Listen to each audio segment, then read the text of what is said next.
Hey everybody, it's Tawney, Seren, and Lucy Love, and we are here with Naughty Betties to talk about sensation play.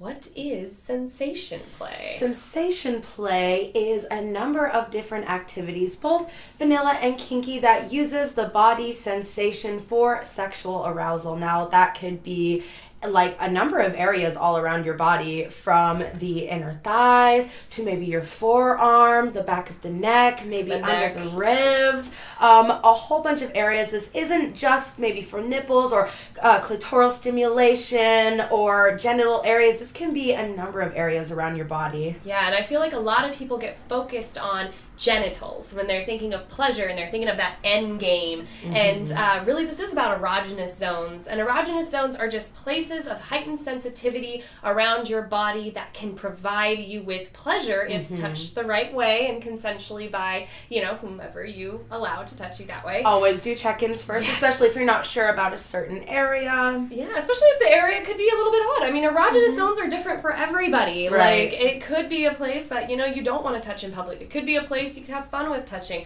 But in regards to sensation play, we're talking more about like heat, electric, ice, metal and glass toys, different sensations you can bring in, even down to being like blindfolded, that can really enhance that with your partner, and don't necessarily mean doing them to your genitals. Right. Yeah. So first we have like ice and heat play. Ice can be used on a plethora of areas. I personally like to use ice even on my arms, right in this forearm area. I like ice on the back of my neck.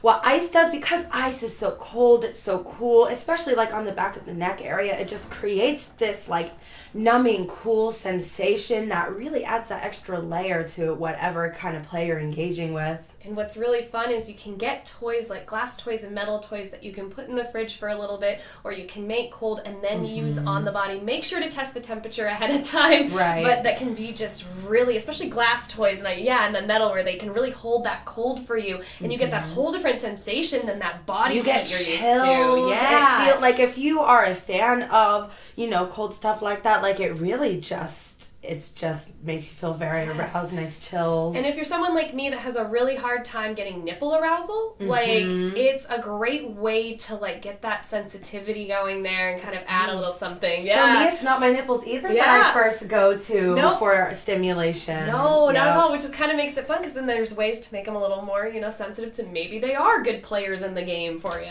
And then we have heat play, like wax. Yes. And wax can be very fun. Some wax strips on the butt, or even on the chest, like the nice collarbone area. The heat adds a nice warm element of sensation. Yeah, it can if you're not ready for the heat. Of course, you want to check with certain heats, because you can, be really hot sometimes. Yeah, and thankfully that there's some like candles and things where you can have like that cool wax. And don't worry, we'll have links to different toys and things you can use for any one of these sensations down below. So definitely take a peek at that. But there are some waxes that just kind of run a little bit colder so that you can train, because all these things aren't stuff like with electro play that you want to just dive into. Yeah. I love the way wax feels like you're anticipating that drip, which is a sensation in itself, the anticipation as you're waiting for it to come to fruition, and then as it drips on you, it just feels so amazing. And some waxes can even become oils, and then you add in that sensation of like that lotion. Massage. Yeah, that like connection with your partner, which can be really fun. I mean, all these are things. Sensual touch is sensation as well. Oh, yes. Yeah, I love using things like toys like chain ticklers. So like that light and fluttery feel, or like, I guess, really spanking and pain is a form of sensation play. So all these things should be taken in stride with your partner. The pulling of hair, when you feel that hand go up the back of your neck and just that nice firm grab.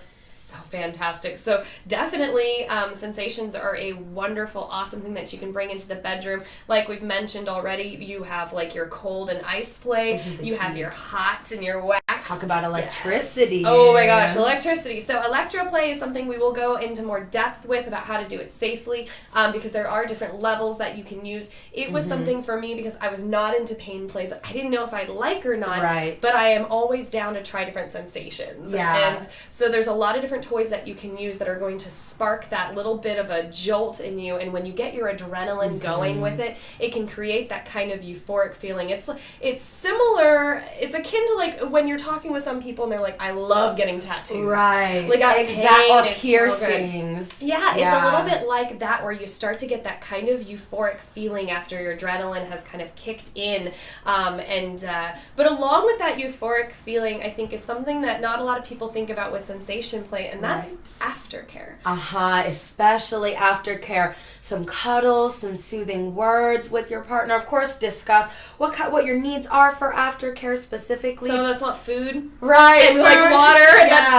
Maybe a nice fuzzy blanket. Yes. But of course, aftercare should always follow after, especially with experimenting. Maybe you do some electroplay and you went a little harder than you normally do. You want to especially prioritize some aftercare. It's true, and always make sure if you're engaging in something you're not familiar with that you have a safe word in place. That way that you are able to cut that off immediately. And like we mentioned with the baby steps, especially when you're dealing with things like electric, hot, pain, you want to be comfortable. Yeah, you have to be comfortable. You have to be able to know that you can end it at any point, because sensation play can be, very intimidating. And one last little form of sensation play we'll say before we go, cutting off your senses. Yes. So whether like you're the blindfold, blinding, right? It's amazing because you maybe wouldn't think how much cutting off sight like that really impacts the sensations, but it does. It could also be very scary and overwhelming. Hence the aftercare and a safe word.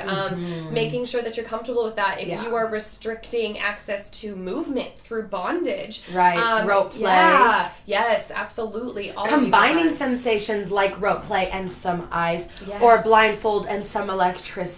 Oh, that could be really, really fun. So whatever your choices are with sensations in your play, just make sure to keep it safe, keep it sane, keep it consensual. Keep it fun. And check out all of the awesome suggestions we have here at Naughty Betties to take with you and to try on your journey through these sensation plays. Yay! Thank you so much, everybody. I'm Tawney. And I'm Lucy. And we'll be back with more. Bye. Bye.